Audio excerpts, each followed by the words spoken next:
All too often, when problems on capacitance of a capacitor is given to us, there are these two basic formulas that naturally jump into our mind. Perhaps the basic formula extracted from the definition of capacitance of a capacitor, where we establish that the capacitance of a capacitor is equal to the charge stored by the capacitor divided by the potential difference applied across the parallel plates. So we have that C is equal to Q over V. In the worst case scenario, maybe the formula for calculating the capacitance of a parallel plate capacitor, where we have that capacitance is equal to the permittivity of free space multiplied by the area of the capacitor divided by the distance of separation between the plates. But are these all about the capacitance of a capacitor? Basic knowledge is always very important to guide us through certain problems. We might think they are complex. Here, I'm going to expose you to this problem. And once I show you this problem, I'm going to guide you on how to solve it. Please watch. Now, if you look at this question on the board, we're given the radii of a type of capacitor referred to as being spherical. Right? Okay, the shape of the capacitor is spherical in nature. And then we're given the potential to which these capacitors were charged up to. But you see the problem here, we were not given the charge stored. If perhaps we know the charge stored, we could have used C equal to Q over V to solve, but we were not given the charge. All right, we have radius. Someone can now, okay, let me obtain the area of the capacitor, and maybe you might be thinking of using C equal to permittivity of free space multiplied by area divided by D. But again, the distance of separation was not given to us in this problem. And hence, this might raise tension. Relax. This is GMAETS 41. You are welcome to this channel of excellence. I'm going to guide you on how to handle this problem. It's very simple. But before we solve this question, I would like to derive the formula that is going to guide us. Okay? So that you see how important understanding basic concepts of whatever you are studying is very important. Now, we know from basic definition of capacitance of a capacitor that C is equal to Q over V.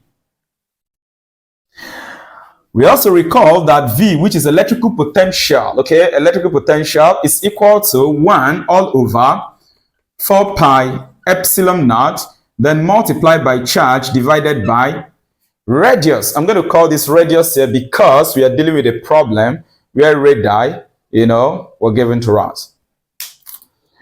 Now, if C is equal to Q over V and V is equal to 1 all over 4 pi E naught times Q over R, by the way, you can learn more about electrical potential on this channel.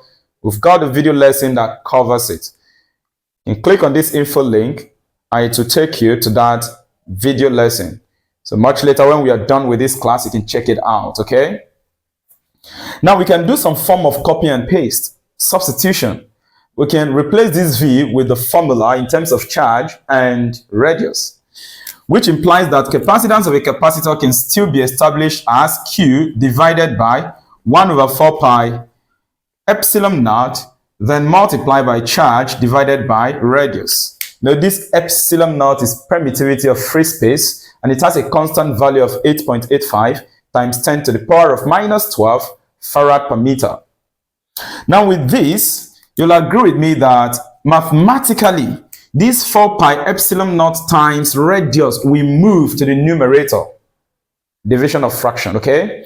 And if that happens, we'd have 4 pi permittivity of free space times radius multiplied by the charge in the numerator, and then we are dividing by the charge in the denominator, because this is going to be 1 times Q.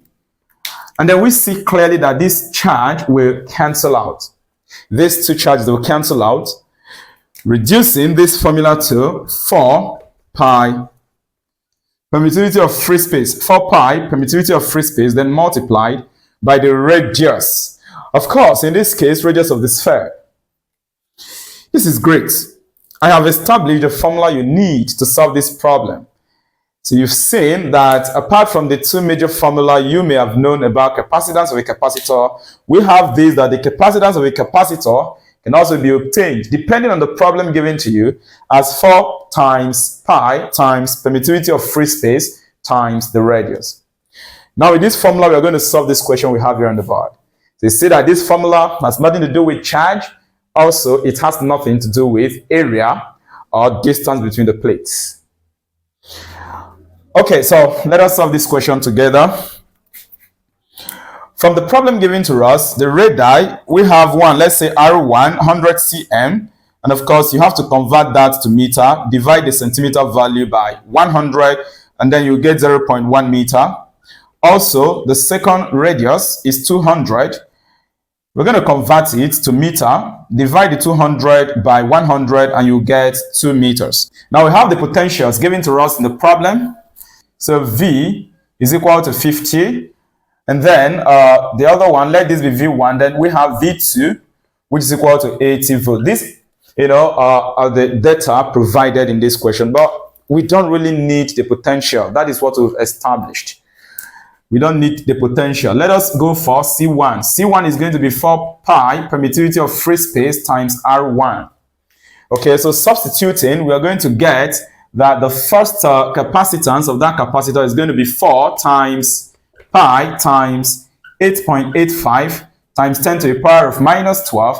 We shall multiply this by R1, the radius of the first spherical capacitor. Okay, look at it.